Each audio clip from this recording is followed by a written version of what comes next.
Well, joining me now is head softball coach Tommy Forrester. Tommy, thanks for joining us. Yeah, glad to be here.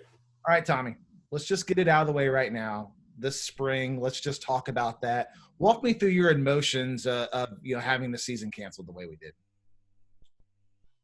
Yeah, it was one of the oddest things I've ever been a part of, just because there's so much unknown. There's still unknown, and we've been in this for months, and we still don't know how to actually handle it. I mean, there's just nobody's ever prepared for a worldwide pandemic, I think, that's currently living. So we just didn't know what to do. And so, we're sitting at Roanoke, we're playing a doubleheader, and we get word between games that, hey, we just got this email and they're extending spring break by a week because of COVID-19. So we're just like, okay, how does that affect us? Like, just a million questions running through your mind. And so we get back and we go home. We think that during the second week after the regular week of spring break, which we were already going to give the girls off, so they got a little bit extra time off, and then we were going to come back. But then obviously we didn't come back, and it was extended, and then it was extended again. So I think that the hardest part for us, from just talking to my girls and how I feel, is that we feel like we got zero closure out of the season. And so that was really, really tough. We play a super tough non-conference schedule on purpose. And so we were just getting into conference play. We know we were ready for conference play. The ODAC is so good. And we really felt like we were prepared and ready to go make a great run and do great things in the postseason. And then just for it to end with no closure, and we didn't, so when we left, we didn't know that we didn't get to say our goodbyes. We didn't get to say give our goodbye hugs. Like, we just didn't know what was happening. So that's really been hard. And we're still looking for that closure. So as soon as all this ends and we can get back together and we can have, a senior banquet and maybe play an inter-squad game with everybody, as long as it's safe, like, we're really looking forward to that, just so we can feel like we put some closure on the 2020 season. I love that. I mean, that's just really just saying that you're not going to let COVID-19 write the final piece of this season. So I really think that's awesome, Tommy. Yeah, that's the point. Talk to me a little bit about, I have to admit, when I was getting ready for this interview, I was like, I've known Tommy, the coach, for a really long time, but I didn't know a lot about your story. The one thing I did know is that you come from a family of really phenomenal coaches and mentors. Your dad, Mickey, of course, is a legend in girls basketball in Northeast Tennessee. Your brother, Michael, is also a softball coach at Sullivan East. Talk about that family lineage and what coaching means to the Forresters. Yeah, I mean, family's everything. I think most of us know that we're where we're at because of family, and my story's no different. Dad passed away in 2007. He lost a fight with cancer, but he had a phenomenal career coaching women's basketball. He coached some other things younger in his life, but that was where he really became known as a great coach and became the coach that he ended up being. I mean, I learned so much from him growing up. I was always with his teams and learning how he dealt with different issues, how he's dealt with success, how he dealt with failure. And so, yeah, he's really the number one influence in my life and the number one person I miss being able to talk to about coaching issues today. And then the rest of my family is awesome as well. I actually live with my brother, Michael, who coaches. So he's my best friend, and we bounce things off each other all the time. He's a phenomenal coach, and really learn a lot from him. My brother, John Bill, is not a coach, but he was the best athlete in the family. He was a swimmer and went on a full swimming scholarship out of high school. He would swim events in high school just to break the school record and then never swim them again. Like, he held every men's swimming record at Sullivan East High School when he graduated, and then went on to swim in college. And so, I mean, it just athletics is in our family. My mom was a cheerleader in high school, but being a coach's wife, she knows so much about sports and can give a different side of it than all the boys in the family can. And so, I go to her for advice all the time too. So growing up, I mean, sports is just, I mean, church and sports that's our family. And so that's all I ever known. So I wouldn't know, I don't really know how it would be otherwise if I wasn't coaching and sports wasn't such a big part of my life. Let's not downplay your athletic career. You were a really good baseball player at Emory and Henry. Tell me a little bit about your time playing for the Wasps. Really good might be a little bit of exaggeration, Brent, but I loved it. I had fun. Played for Dewey Lusk for all 4 years, and those were some of the best times of my life. My best friends outside of my family are all guys that I played baseball with. The ones that live locally, I still stay in touch with, and the ones who don't live locally, we have a group text. And we had fun. We weren't a very good baseball team. We didn't win a whole lot, but that's really not what sports are about. It's not about the wins and losses, and those are incredible times. And I had so much fun playing baseball at Emory and Henry. Tommy, there's something different about, I felt this when I came back and started working for the college, and then especially as now I've started teaching some classes. I feel this tremendous pressure when I'm in the classroom because I know what Emory and Henry meant to me and how I want to carry on the legacy and the mentorship that was given to me. Do you feel that as a coach here? Yes, absolutely. And some of it is self-induced, but you don't want to let people down. And the Emory and Henry family is so tight. And so all of my friends and even people that I wouldn't consider to be great friends, I mean, they keep up with our program. Our alumni keep up with our program. And you do feel that pressure to be successful. Now, as a coach, I mean, I like pressure. I mean, I think it's fun to try to thrive in that, but it's there for sure. And our boss, Coach Crutchfield, she'll tell us, like, sometimes, you don't want to let the family down. And that's very true. So yeah, whenever you go compete and, and you take a loss or not having the best season, like, you really do feel like you're letting the family down to a certain degree. But they always have our back, and when we're doing well, they celebrate with you. So it's great. It's really being a part of the Emory Henry family is amazing. It's really a great experience. Well, you've brought the softball team so far, the NCAA, trips, just exposure that you all are getting, but you didn't necessarily, that wasn't what it was right away. How did you kind of create a winning culture over these last, 7 or so years? Having really good players. One person can't do anything. I mean, Janae Morrissey's been by my side every single step of the way. She actually obviously played as an alum at Emory, but she had a year of coaching under her belt. She's coached in college longer than I have. So we've done everything together from a coaching aspect. And really we got some really, really good, we inherited some really, really good players and some really, really good people. And then we've been so fortunate in recruiting that we've brought in the right people. So it's not all about just talent, but it's making sure that the people fit what we're about. They're in line with our beliefs. And then we all do it together. So it's not even close to a coach mandating what's going to be done as far as culture goes. It's a group of people who have similar goals and similar, we just have similar beliefs.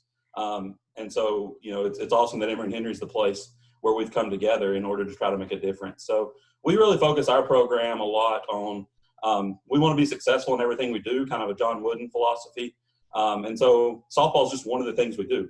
So yes, we want to be successful in softball, but our program is so much bigger than what's going to go on between chalk lines. We want to make a difference in our community. We want to be really good students in the classroom. We want to be really good in the weight room. No matter what we do, whatever we choose to do, we want to try to strive to be really good at it.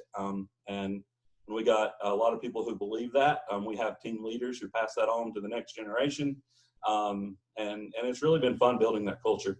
And the last thing I'll comment on that question is, how do you get the culture, kind of changed? And I will credit 3 women, Courtney Halsey, she's now Courtney Jesse, Martha Flew Hardy, who's now Martha Stone, and Sylvia Robbins. Those were the 3 seniors my first year at Emory and Henry. And those 3 women immediately accepted me as their coach, loved me. I loved them. And they all sacrificed for this Emory and Henry softball program.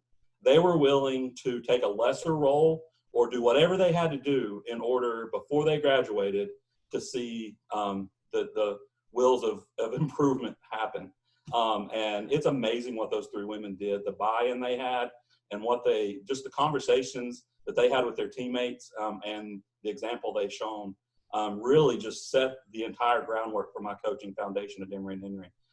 Without those three women, then I don't know what happens, but to step in and have an assistant coach like Janae Morrissey, and then have three seniors like that, it was just off and running immediately. The five of us, kind of with the leadership team and everything else, just happened.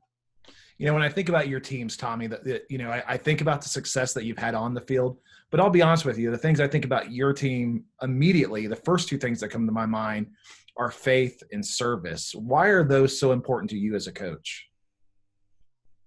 I think that it goes back to how I was raised. A coach, I can't be Tommy Forrester in life and then Coach Forrester on the softball field. I'm Tommy Forrester.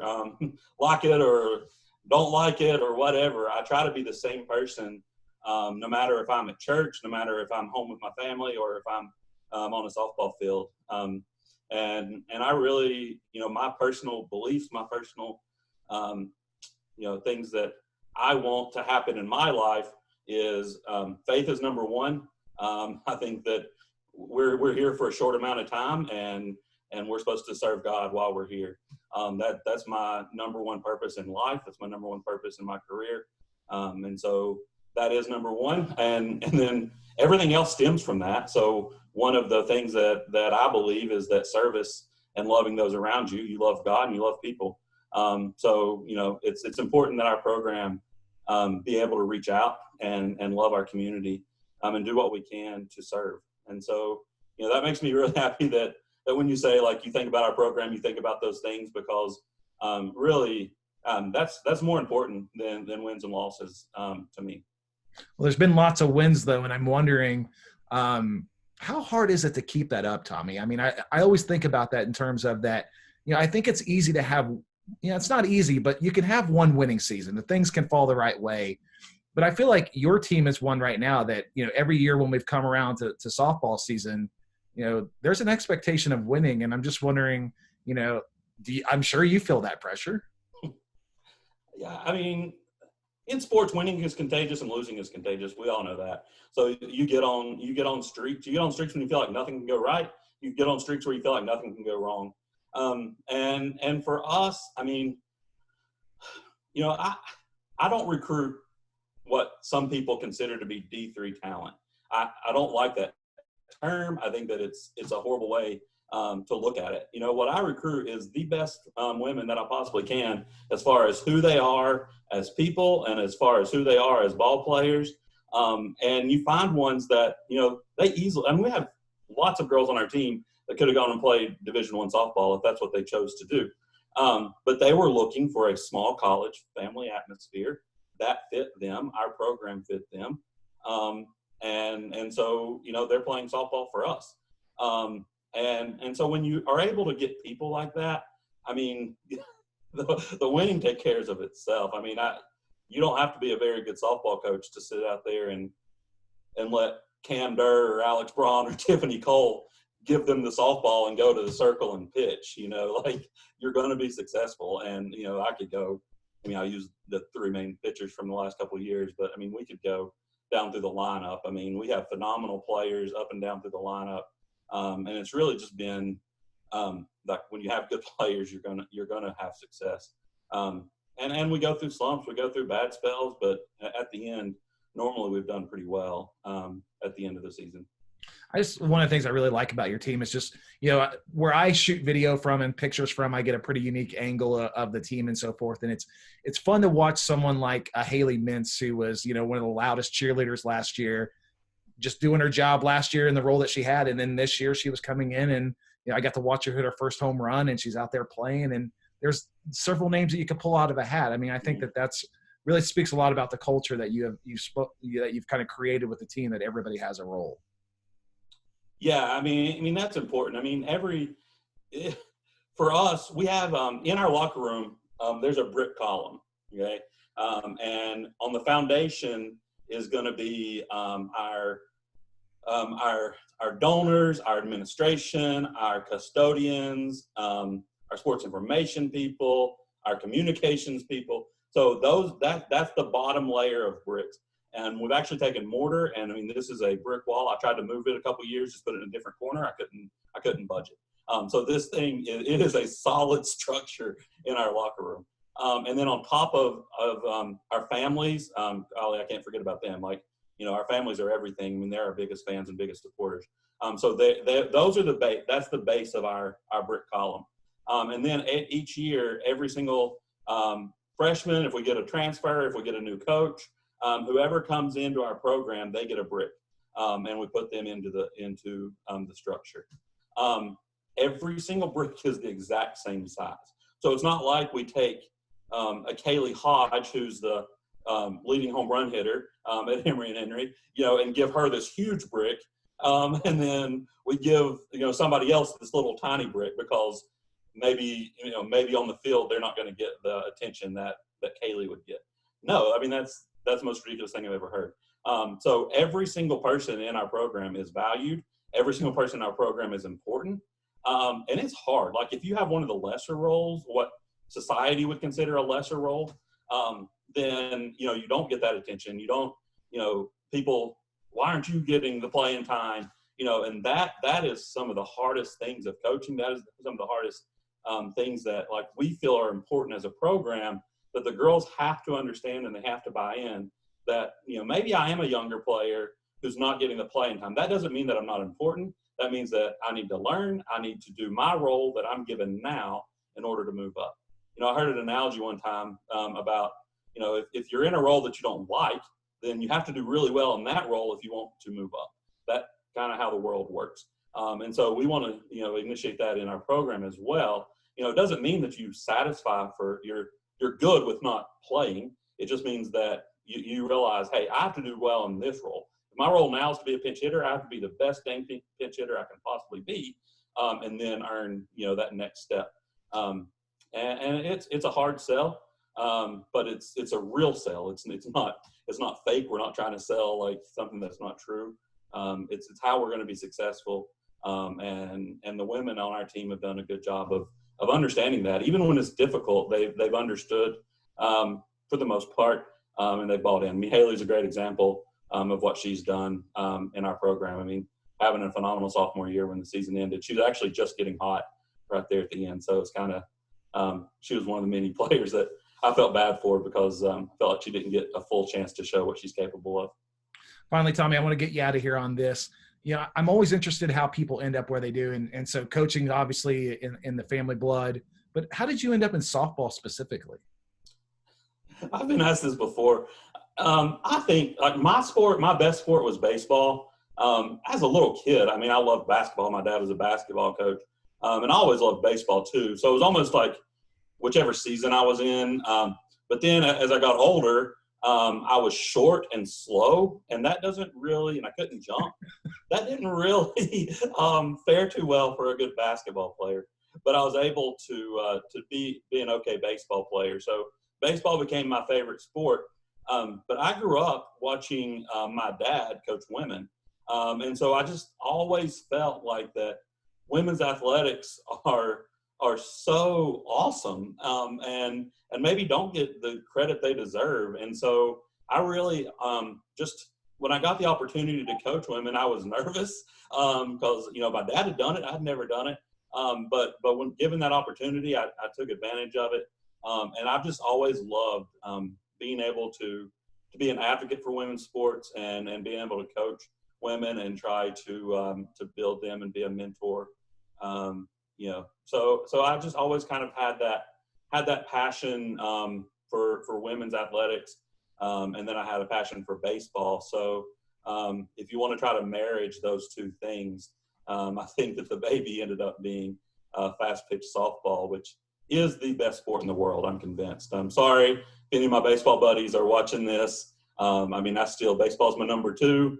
But fast pitch softball is where it's at. It's such a fun sport. It's exciting. It's fast. And it's the women are so skilled that play it. You can't hardly ever watch a 7-inning game and not see just a play where you go, wow, that was awesome. And so, it's a phenomenal sport. I look forward to getting back out in there and being able to capture some of those really great moments. But Tommy, I appreciate you spending a few moments with us. Yeah, it was fun.